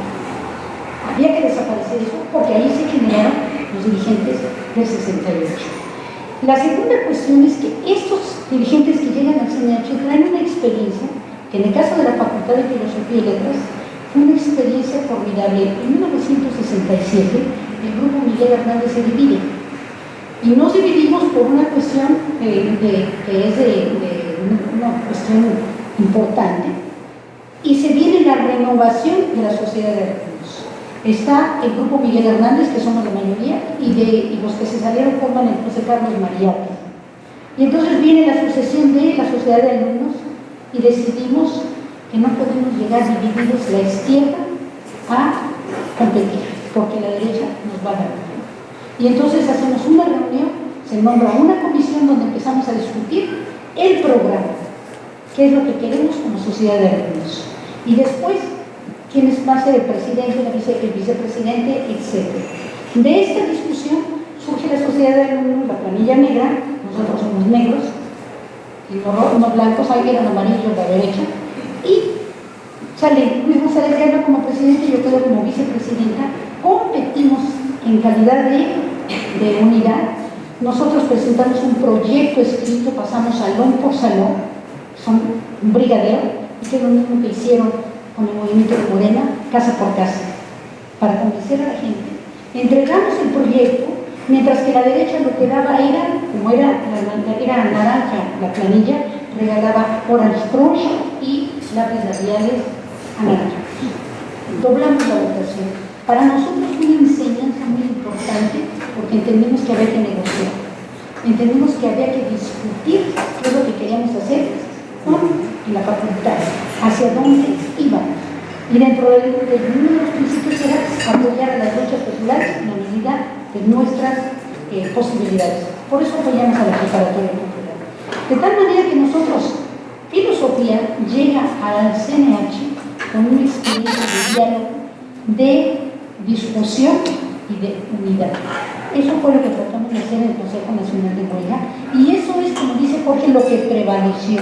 O sea, hay una discusión permanente en el CNH muy fuerte, pero también hay un atraso en el CNH, porque si bien algunos dirigentes tenían la formación, imagínense a los chicos que llegaban de la vocacional o los que llegaban de la prevocacional, de 14, 13 años. Y entonces cuando empezábamos las discusiones fuertes, ellos decían, concretito, sobre todo Romero, nosotros que escuchábamos rollos muy largos, no tenían la discusión. Eso hoy hay que romper. Tenemos que discutir todo. Tenemos que discutir lo que está haciendo Andrés Manuel, lo que está haciendo los distintos funcionarios, pero no para buscar el defecto, el error, sino para ver cuál es la jugada, hacia dónde vamos y cómo nosotros podemos apoyar. Este movimiento que estaba estructurado, tiene una dirección que viene formada de muchos tiempo antes, pero también tiene una brigada. ¿Y quiénes son las brigadas? Los compañeros más comprometidos de las distintas escuelas, los que están dispuestos a salir a la calle, a volantear, a subirse a los camiones y después a jugarse y a enfrentárselos con la policía. Pero no hay un movimiento si no hay quien se mueve. Y hay una base estudiantil amplísima que va a las manifestaciones, que va a las asambleas, que llena y que escucha las discusiones. ¿Cuándo el movimiento pierde su posibilidad de seguir adelante? Cuando se destructura, cuando toma Ciudad Universitaria. El CNH se separa. Incluso para volvernos a reunirnos fue muy difícil. Pierde contacto con las brigadas y también pierde contacto con el movimiento. Y todas las brigadas son las más aceleradas, hacen su trabajo en las zonas obreras, etc. Y creen que el movimiento va, pero avanzando como si fuera en un ferrocarril. Pero la dirección no tiene claro esto, porque la dirección está desestructurada y las bases se van a surpasar, muchas de ellas. Por lo tanto, el movimiento empieza como movimiento a perder fuerza. ¿Por qué no pudimos continuar este movimiento después del 2 de octubre? Por una razón muy simple, porque no somos un partido, somos un movimiento. No había en ese momento la posibilidad de ser un partido. Por eso la discusión, cuando se discute si Morena se convierte en partido o se queda como movimiento, fue una discusión vital, fundamental. Estaba la coyuntura de las elecciones federales. Si Morena no hubiera decidido en ese momento convertirse en partido, hoy no estaríamos en el poder. Y esa discusión se dio aquí para acá. Y aquí hubo quien dijo que debíamos de seguir siendo movimiento y que no debíamos de convertirnos en un partido porque nos íbamos a echar a perder, porque, etcétera, una serie de argumentos. Y sin embargo, la gente tuvo la madurez de entender el momento histórico. El momento histórico eran las elecciones federales y donde teníamos que participar como un partido. Y entonces este movimiento que era Morena se convierte en partido. Eso es lo que hoy necesitamos, esa unidad, partido y movimiento. Y lo que no vemos claramente es efectivamente el movimiento. ¿Por qué? Porque hemos dejado a Andrés Manuel a que él haga todo. O sea, caemos en una visión que es la misma visión del 68. O sea, así como hay unos líderes que eran los que conducían el movimiento y no existe todo lo demás, así también hay un Andrés Manuel que no tiene tiempo, dice la derecha, que es un autoritario que decide todo. Y borran completamente el juego que le da a sus secretarios y a sus funcionarios. Ahí está. Con todo el apoyo de él, y les dice, explícale a la gente qué es lo que estás haciendo. Y tú explícale a la gente qué es lo que estás haciendo. No es Andrés Manuel, hay un equipo que está trabajando en conjunto. Desde luego es él el que está dando la cara, el que es un hombre de lujo, primera, y el que nosotros tenemos que estar a la altura de este nivel, porque no nada más es él. Nosotros tenemos que jugar un papel. Y ese papel se juega con una cosa tan simple como hacer bien las cosas. Si no hacemos bien las cosas, en el pequeño nivel en donde estamos, esto repercute hasta arriba. No es la basura de la que habla Romero, es la ineficiencia cuando no hacemos bien las cosas. Y entonces tenemos que estar en una discusión permanente, en una discusión colectiva, en una discusión de decir las cosas y de conjunto sacar los problemas. El 68 eso nos enseña a nosotros, y por eso nosotros estamos en esta inquietud, a pesar ya de nuestra edad y de que muchos de lo que pasa en este país a lo mejor no lo vamos a ver, pero lo tenemos que hacer porque atrás de nosotros están nuestros hijos, están nuestros nietos, están nuestros alumnos, están todos los jóvenes, todo lo que viene después. Yo creo que aquí es muy importante, y también coincido con Gloria, no creernos todo lo que dicen. Se supone que Notimex creó una cosa que se llama para desmentir las fake. Bueno, hay que definir a ellos. Pero insisto otra vez, la discusión permanente de todo lo que estamos haciendo. Eso lo hacíamos en el CNH y eso se hacía en las brigadas. En las brigadas se discutía la coyuntura nacional y también se discutía el panorama internacional. Hoy estamos globalizados y no discutimos el panorama internacional. Y todo lo que viene está absolutamente ligado, pegado y repercute nuevamente. Finalmente, ¿qué es lo que exige todo esto? Un esfuerzo mayor y un compromiso mayor con este cambio que nos hemos decidido dar y que debemos de sostener. Muchas gracias.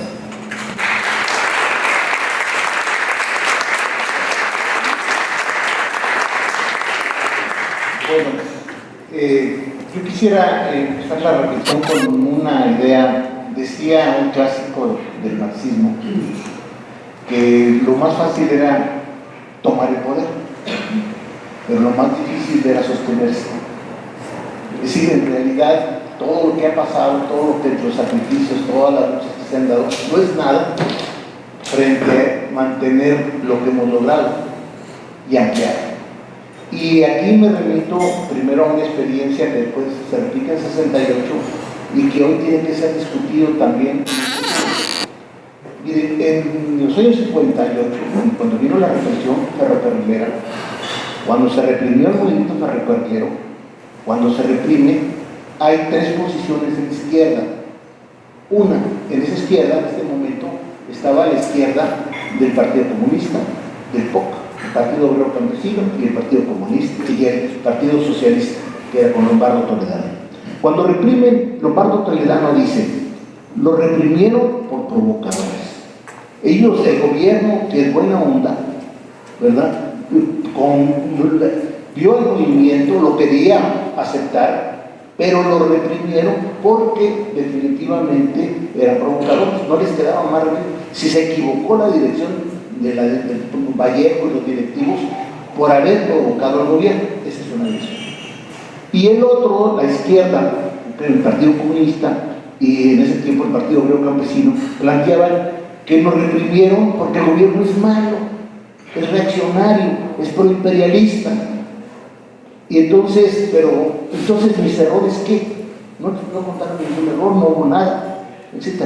Y hubo una tercera corriente a la que yo pertenecía, pero yo no estaba en ese momento en el partido ni en ninguna organización, no estaba muy chico, pero José Revuelta y una serie plantearon, no, hubo errores de dirección y serias en el momento ferrocarrilero. ¿Y cuál fue esta? Fíjense, error de táctica que se convierte en un problema estratégico. El gobierno provoca la huelga, ¿verdad? Ganan los ferrocarrileros, en primer momento a nivel nacional ganan el reconocimiento del sindicato como un sindicato independiente, deja de ser corporativo para estar fuera del PRI y del control del Estado. Y al mismo tiempo ganan, porque estaban divididos los ferrocarriles en diferentes líneas. Una era la del sureste, otra era el nacional. En el nacional gana en los salarios, el aumento de salarios, pero el resto de sindicatos no ganan más que ese. Y entonces se viene a discutir las cosas, y entonces dicen los compañeros, vámonos a la huelga por el sindicato para que todos ganen la cuestión de los salarios. Y entonces, primero la dirección no quiere, después se ve empujada por los compañeros y se van a huelga. Inmediatamente viene eso, el gobierno desconoce la huelga por ilegal, porque ya habían llegado al convenio anterior, y con ese pretexto legal detienen a los compañeros e interviene el ejército en todas las centrales. Bueno, ¿qué pasaba con esto? La primera pregunta era, ¿cómo era posible irse a la segunda huelga cuando se había ganado lo más importante, que era la separación del sindicato, del gremio sindicato, que era uno de los más importantes en la época, ¿verdad?, del control gubernamental? O sea, se rechazó la política por lo económico. Y cuando vino la discusión, ¿verdad?, el que pone el acento en lo político es Lombardo, pero Lombardo dice porque provocaron el gobierno, mientras que ellos dicen, es que nos provocaron, si era legal nuestra huelga. Claro que era legal, pero era una huelga que no podía aceptar el gobierno, porque era la independencia sindical de uno de los sindicatos más grandes. Y aquí se sacrifica por los salarios, entonces hubo errores graves. Eso sale una discusión, lleva a dividirnos a izquierda, sale mucha gente de izquierda, se dividen los partidos, y después sale un pequeño folleto del líder máximo en ese momento, a ver, que va a leer la cita sobre este caso, ya preso, de Demetrio Vallejo.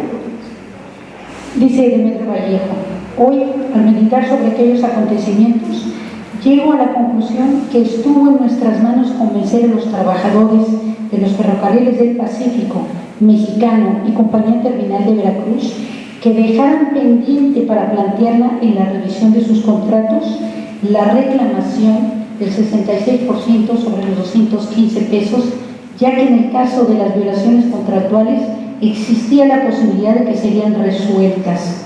O sea que estuvimos en condiciones de no emplazar las huelgas o después de emplazarlas, limitarlas, lo que tampoco hicimos. Esto no quiere decir que nuestros procedimientos no fueran legales ni justos, y se pretende con ello demostrar que al gobierno lo obligamos a reprimirnos como argumentan nuestros críticos. No, no se trata de eso. Lo que deseo dar a entender y precisar llana y sencillamente que nos equivocamos al considerar que un régimen de derecho, entre comillas, revolucionario y de democracia representativa era más respetuoso de la Constitución que un gobierno dictatorial como el de España o militarista como el de Argentina. Esta simple apreciación nos hizo olvidar que en uno u otro régimen las oligarquías son igualmente feroces y vengativas, particularmente las democráticas en los países subdesarrollados, cuando se intenta afectarlas, aunque sea en mínima parte, sus intereses económicos y políticos. Sin este olvido, la lógica hubiera sido hacer una pausa después de la última huelga de los nacionales en el planteamiento de las demandas de los ferrocarrileros de otras empresas para reorientar y reorganizar nuestras fuerzas y buscar la solidaridad militante y efectiva de otras organizaciones obreras. Demetrio Vallejo, las luchas ferrocarrileras que conmovieron a México, orígenes, hechos y verdades históricas, 1967. Bueno, ¿qué es lo que pasa en el movimiento del 68? Llegamos a un nivel muy fuerte, hemos crecido en movimiento, llenamos el Zócalo, eso es antes del 1 de septiembre. Pero algunas corrientes empezamos a discutir que el movimiento ya no puede crecer, que el movimiento ya no va a avanzar porque no logramos convencer, y no era posible tampoco lograrlo, convencer a los ferrocarrileros, a los telegrafistas, a los maestros, etcétera, que se fueran a una huelga general. Lo habían hecho 10 años antes y los habían golpeado terriblemente. En la Facultad de Filosofía y Letras, donde participa José Revueltas en calidad de tenía un miembro más en el comité de lucha, empezamos a discutir que era necesaria la retirada estratégica, así la llamamos, que había que consolidar la dirección estudiantil independiente del Estado, que era una dirección democrática, nombrada en la base, nombrada en las asambleas, que era reconocida y que debíamos de consolidar esta organización para las futuras luchas. Esta posición la llevamos a la Facultad de Filosofía y Letras. Y la Facultad de Filosofía y Letras, y eso no lo rescata nadie, la Facultad de Filosofía y Letras decide por mayoría que vamos a proponer al CNH la retirada estratégica y el levantamiento de la huelga. Con una condición: si en el CNH no logramos convencer de esta retirada estratégica, evidentemente nosotros no vamos a dividir al movimiento, sino nos vamos a mantener dentro del movimiento hasta el final, pase lo que pase. En el CNH no podía discutirse esto. Cuando alguien decía, compañeros, debemos de plantear si seguimos la huelga o no la seguimos, imposible. Imposible. O sea, había una aplanadora definitiva de que este tema no se discute. Y no podía decirlo de otra manera porque no había una experiencia política del movimiento de largo alcance. No supimos, no teníamos posibilidad de retroceder. Y el Estado mexicano tenía ya planteada la represión y Díaz Ordaz lo anunció el 1 de septiembre. En el CNH nosotros planteamos, en una discusión en donde estuvo a punto de dividirse el Consejo Nacional de Huelga, este tema. La votación fue casi, por decir algo, 49-50, y Jorge se paró a decir, no importa cuál sea la votación, nosotros vamos a mantener la unidad y nos vamos a mantener aquí. Se toma, viene el 1 de septiembre, viene la manifestación del silencio, que es la muestra de la autoridad moral más grande que puede tener una dirección colectiva, en donde las instrucciones no se dice una sola voz, no se dice una sola palabra, no se lleva a los seres extranjeros, solamente los nacionales, etc. Y donde se demuestra una autoridad moral gigante que empequeñece al poder político, que tiene el poder de la represión, pero no tiene el poder, la autoridad moral. Sin embargo, la carta ya estaba jugada. 3 días después, el ejército tomó Ciudad Universitaria. O sea, ¿a qué viene todo esto?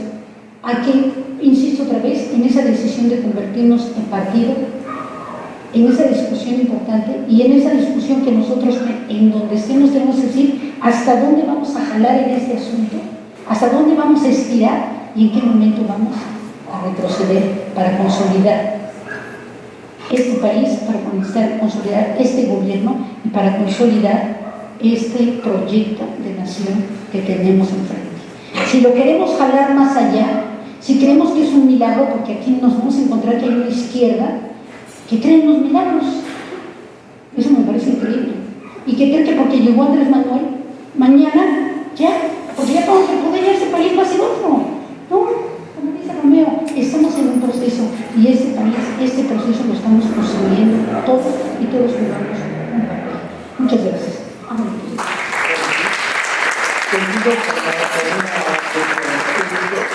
Lo que nos enseña el movimiento ferrocarrilero, como todos los movimientos, como en el caso, es que el movimiento, la política significa cómo conducir los movimientos. Y los líderes buenos no son los que se echan rollos buenos, sino los que conducen al triunfo. Uno busca el triunfo, busca ganar. Y obviamente a veces nos toca perder. Entonces, conducir el movimiento es una cosa muy importante.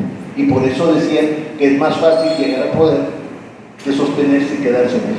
Y creo que estamos en una coyuntura muy, muy importante. Y creo que hasta ahorita, y no solo en Andrés Manuel, sino creo que la izquierda mexicana, esa izquierda que votó, fue una izquierda verdaderamente amplia, que aprendió algo muy importante, que la izquierda no es homogénea, no es homogénea, y que es un enfrente amplísimo, muy amplio, pero que también los enemigos de la izquierda no son tampoco, están unidos, y que hay también una gama enorme de cosas. Pero la fuerza de la izquierda está en tomar las decisiones correctas y mantener la unidad. Y el problema fundamental que yo diría hoy, viéndolo, no va a ser en torno a la oposición, que esta está muy golpeada, sino qué pasa internamente en las líneas del gobierno. Sobre todo contando que un gobierno nuevo, que no tiene experiencia, a sus mejores cuadros, a una serie de gente se los lleva a ocupar cargos de gobierno. Y entonces muchas de las tareas partidarias quedan obsoletas. Esa es una. La segunda, aprende que muchos de los cuadros que han trabajado tradicionalmente en el gobierno, ¿verdad?, no son gente ni reaccionaria, era gente que trabajaba ahí, que tampoco se pueden estar deshaciendo de ellos. Y entonces tiene que aprender a cómo poder sumar a toda esa gente. Tiene que aprender a que dentro de la izquierda hay diferentes opciones e intereses y cómo mantener la unidad. Y ahorita lo estamos viendo en las convenciones en Morena. Pero lo peor es confundir política con politiquería. La politiquería es andar buscando el cargo. La politiquería es andar buscando el salario que voy a ganar. Y la política es al contrario. Ese es el problema de tomar el poder para la transformación de este país y para transformar las condiciones de este pueblo que por muchos años ha necesitado una verdadera transformación. Y creo que en las elecciones ofrecimos eso. Esperamos que quede. Gracias.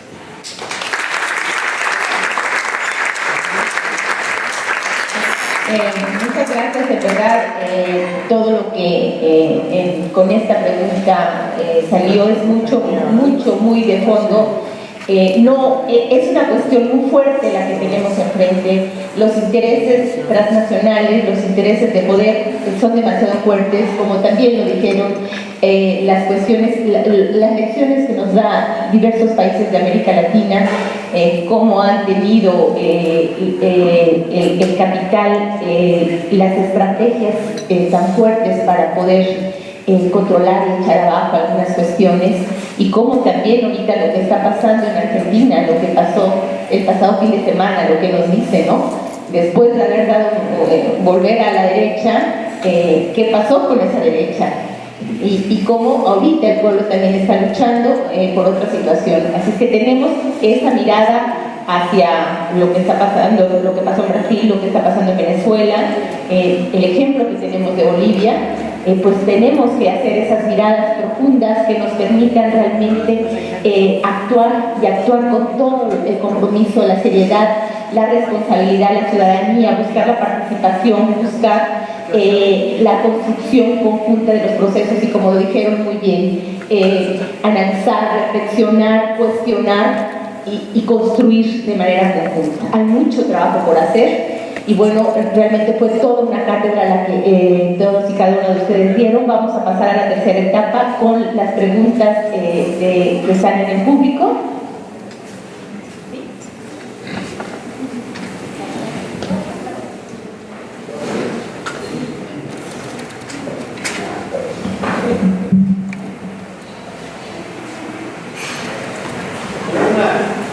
Una reflexión.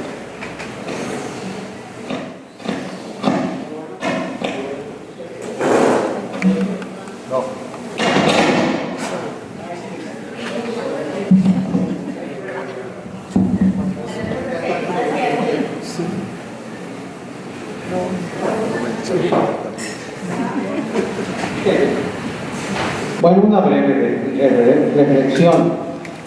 La pregunta sería obvia, pero ya la hicieron. ¿Qué sigue? Y yo, la reflexión que hago, bueno, antes diré, yo acompañé el movimiento estudiantil pues, desde muy niño, pero estaba en la prevocacional número 4 en Tlatelolco, pues me tocó ahí muy cerquita de la vocacional 7 y el movimiento, pero yo estuve en mi casa y me enteraba por los periódicos y por, no tanto por la televisión, pero algo Pedro Ferriz ahí andaba queriendo apaciguar las cosas. Bueno, la reflexión que yo hago es que, ¿qué es lo que sigue? Instaurar lo que se ha llamado ahora la gobernanza. Es algo que todavía no se ha entendido, inclusive en este ayuntamiento de Jalapa, izquierdista y demás, porque Hipólito yo creo que está haciendo su labor muy bien, pero no tiene un buen equipo. Tiene un equipo de burócratas que no saben más que seguir ¿cómo se llama esto? El manual de procedimientos. Y yo creo que hay que llegar a la idea de que el ciudadano va a gobernar y ellos son el ejecutivo que va a ejecutar. Hay muchas cosas que todavía no se enteran los que están en la administración pública, y eso es la gobernanza. Con eso yo respondería, ¿qué es lo que sigue? Eso, la gobernanza. Gracias.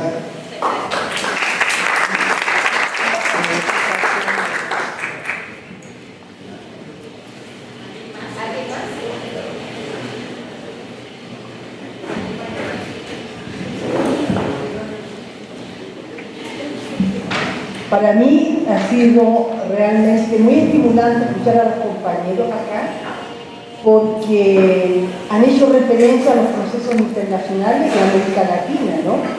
Yo soy una protagonista y una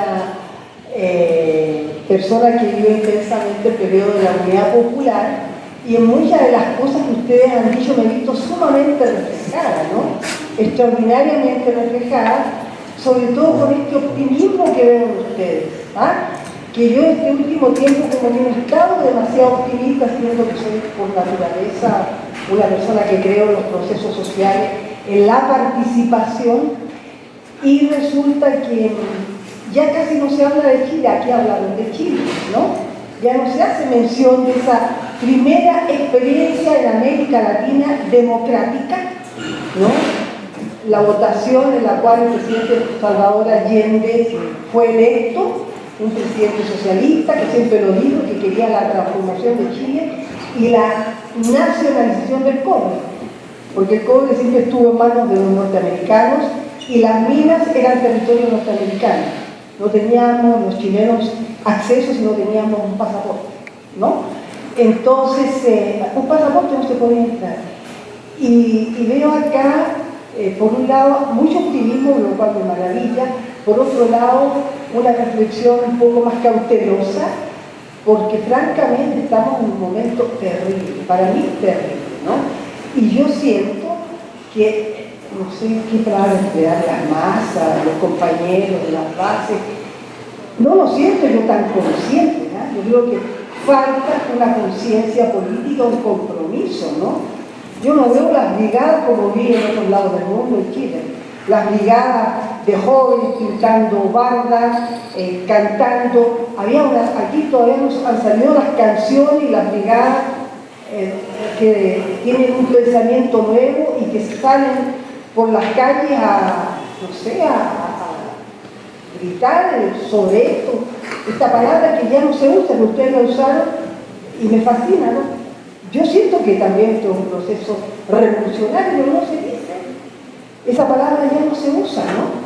Entonces creo que hay mucho que hacer, hay muchas preguntas extraordinarias que siguen, ¿no? ¿Cómo le hacemos, no? Y creo que la gente mayor ojalá deberían escucharnos un poco más, ¿no? Porque no nos escuchan. Y hay una ignorancia terrible, ¿no? Hoy día escuchaba en la radio más a una locutora en la mañana, una muchacha joven, no tenía idea quién era la Violeta Parra, estaban cantando la canción de los estudiantes, la Mercedes Sosa, y claro, la Mercedes Sosa es la autora de la Violeta Parra, ¿no? Y así cosas que, por favor, ¿no? Entonces, bueno, había mucho más que hablar, pero yo los felicito y ojalá que estos foros fueran más frecuentes. Muchas gracias.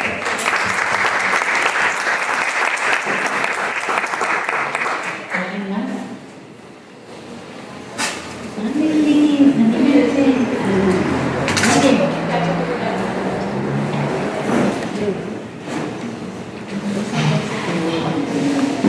Yo quisiera preguntar, justamente por tener una experiencia de un hermano anónimo en el 68, o sea, de esas bases que no se fueron a la casa simplemente, sino que fueron reprimidos aún dentro de la casa. Y que fueron, yo la pregunta que quiero hacer es si existe más o menos un estudio de un número de esas personas. Voy a decir algo muy... yo me entero de lo que pasó en el 68, en el 73, teniendo a alguien de las bases dentro de mi casa.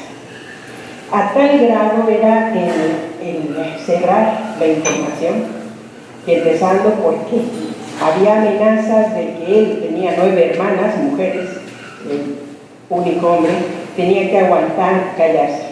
Hubo gente que no murió en la clase de Tlatelolco, la novia de él sí, pero yo lo supe en el 73.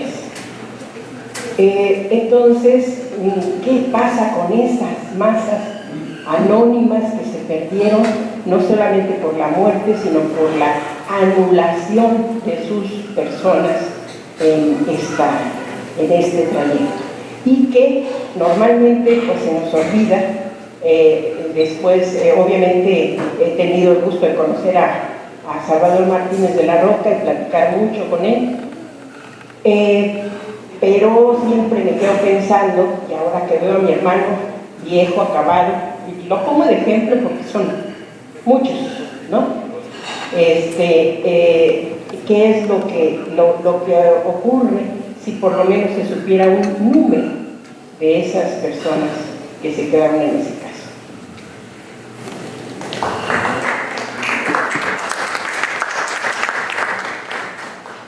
El año pasado, el Centro Cultural Universitario Tlatelolco de la UNAM, que era donde estaban Relaciones Exteriores, ese edificio pasó a ser de la UNAM. Ellos organizaron, incluso está dentro de este marco de la conmemoración del 68, organizaron una memoria del número de gentes de los muertos, porque la represión empezó desde el día 22. Ellos ya tienen, por ejemplo, contabilizado desde el enfrentamiento con el Choterena y la prepa, la Boca 5 y una Boca. Entonces, desde entonces hay detenidos, incluso muertos, etcétera, y entonces ellos tienen una memoria de estas, de una serie de personas. Pero como en el caso de tu hermano, que no muere, que no es un número que se pueda, un nombre que se pueda agregar. Una pregunta que vale la pena del 68 y que siempre me he dicho a mí misma, no solamente sobre el 68, sino sobre el ferrocarrilero, etc. ¿Cuánto le cuesta a una nación volver a una generación o volver a un movimiento que quiere mejorar a esa nación? Eso tiene un costo político, económico y social que significa retroceder. No sé si me explico. El acabar con el movimiento ferrocarrilero de Vallejo tiene un costo para el desarrollo de ferrocarriles, para el desarrollo de su vida como empresa, para el desarrollo de su vida para servir a la nación. Y así es el movimiento de los médicos, y así es el propio movimiento del 68. O sea, ¿cuánto pierde una nación cuando reprime de esta manera a sus gentes, a sus jóvenes, a su población? Y esto lo podría poner cuánto se agrega en los últimos sexenios, no solamente las estadísticas del número de muertes, el número de desaparecidos, etcétera, sino cuánto hemos perdido como país para construir un nuevo país. Yo creo que es una reflexión que los sociólogos debieran de hacer, porque son generaciones que se pierden, porque ahí hay una semilla que va a transformar al país. Y pongo esta generación del 68 como una generación que podría haber beneficiado mucho más si se hubiera consolidado, por ejemplo, el movimiento estudiantil como un movimiento independiente. Entonces yo creo que estas son las cosas que debemos de reflexionar también en esta cuarta transformación. Por eso Andrés Manuel ha ofrecido no reprimir a un movimiento. Ese es un compromiso. Y entonces lo que nosotros tenemos que hacer es cómo estos jóvenes que dices tú que no los ves, que no vemos a estos jóvenes, cómo los motivamos para que se sumen a esta transformación. No sé si queda claro esta preocupación que yo tengo sobre estos movimientos que el Estado mexicano ha reprimido. Hay un costo, lo vemos. Los psicólogos le llaman trauma. Los analistas, los sociólogos, los politólogos, le llamamos un retroceso generacional en donde vemos que la gente deja de creer en un futuro, no cree que tenga futuro. Yo les pregunto ahorita a los jóvenes, ¿acaso creen que tienen un futuro asegurado de un empleo en los estudios que están llevando a cabo? ¿Pero de dónde? Si la estructura económica que hemos heredado está en las ruinas, hay que construirlo, ese país, cuidarlo, o sea, hay que creer para crear, no para esperar que lleguen las cosas. No van a llegar. Por eso es de que es importante hacer reaccionar a esta juventud. Es importante criticarla si está pasiva, si está incrédula, por tanta represión y por tanto miedo, porque al miedo de la represión política se suma el miedo de la violencia, ¿sí? De la criminalidad. Eso también infunde miedo. Es más, son estrategias internacionales, trabajar a las sociedades por miedo. Son estrategias internacionales militares. Entonces, es un costo muy alto. Es como si tú dices, ¿qué puedo hacer por mi hijo si no quiere nada? Imagínate, que quiera lo que quiera, pero que quiera algo. O sea, pero si está rendido, no quiere nada, le da lo mismo. Ah, caray. Eso es una señal de necropsia, de asustarte, ¿no? O sea, aquí lo que importa es hacer reaccionar a la juventud, qué están haciendo y que crean en ella y que no renuncien a sus sueños. que lo revisen, si quieren lo discutan, como dice ella, discusión, ¿sí? Ahí están los centros educativos para discutirlo, que discutan su sueño de progreso, de evolución, de empleo, etcétera, pero que lo discutan, no que se vayan y a ciegas sin saber para dónde va el país, para dónde va la educación, para dónde va la estructura ocupacional. Este país lo que necesita es creer, porque créense nada más, por eso desde la raíz, y aquí mi maestro de etimologías está presente, y diré, tiene la misma raíz, creer, creador, creación. Persona que no cree no es creativa, no hay creación. Una nación necesita creer que puede. Necesitamos creerlo, es la primera condición de la transformación. Y yo pienso que en ese sentido hay que abrir muchos foros de discusión, todos los espacios públicos de discusión que sean necesarios con la juventud, hace falta. Ojalá y este documento se permita para abrir espacios y discutir. ¿Por qué? Porque nosotros lo hicimos en condiciones de represión, lo discutimos, nos reunimos, desafiamos la represión y discutimos y nos reunimos y dialogamos muchísimo en público. ¿Y ahora por qué no? ¿Por qué no? O sea, yo me pregunto, ¿cuál es la razón por la cual no están discutiendo ahorita los universitarios su papel en este momento de la transformación? En este momento, ¿cuál es el papel de las universidades públicas en la cuarta transformación? ¿Por qué no es un tema? Yo se los planteo en mi artículo, ahí está, ahí se los digo. Lo menos que pueden hacer es lo que hicimos nosotros, no es lo más, es lo menos que pueden hacer, ¿sí? Y ahí está en el artículo, eso dice claramente, porque desafié el último cuarto punto que muy pocos trataron, yo lo hago. En el presente hace falta que sometamos a discusión el papel que están jugando los jóvenes en la transformación, y lo sigue siendo ahorita todavía. Ojalá y retomen esta bandera, que se lleve esta discusión más allá de estas presentaciones, ¿no, amigo?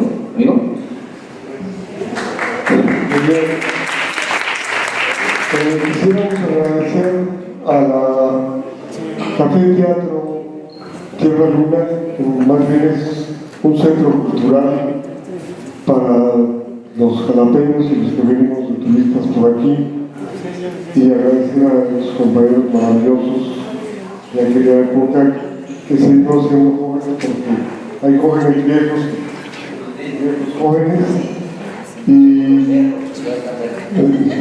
eso lo tengo claro.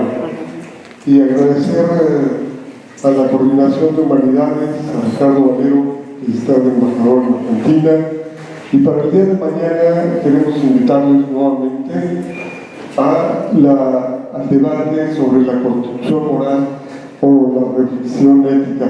Y yo quisiera que el doctor, que está aquí enfrente de mí, lo estoy viendo en la semioscuridad, al doctor Jorge Oseguera Gama, que nos dé una breve introducción. Doctor, si eres tan amable.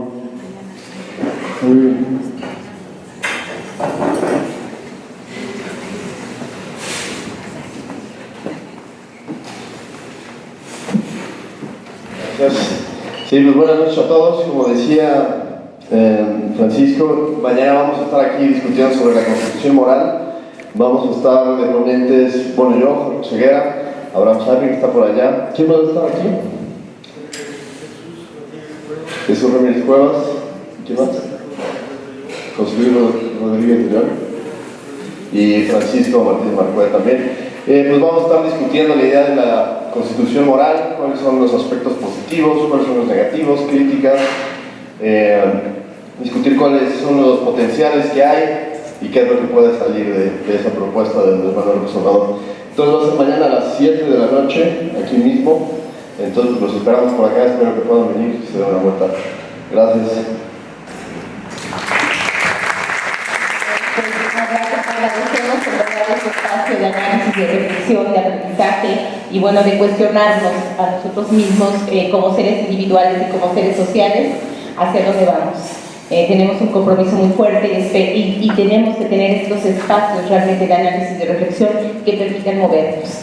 En verdad, muchas gracias Francisco, muchas gracias Romeo, muchas gracias Eugenia, muchas gracias Jorge, muchas gracias a Tierra Luna por todo este espacio. En verdad, de mucha riqueza y muy importante realmente en este momento en que el país se juega muchas cosas muy importantes. Se requiere de todos y cada uno, del concurso de todos y cada uno de nosotros y de nosotras. Muchas gracias.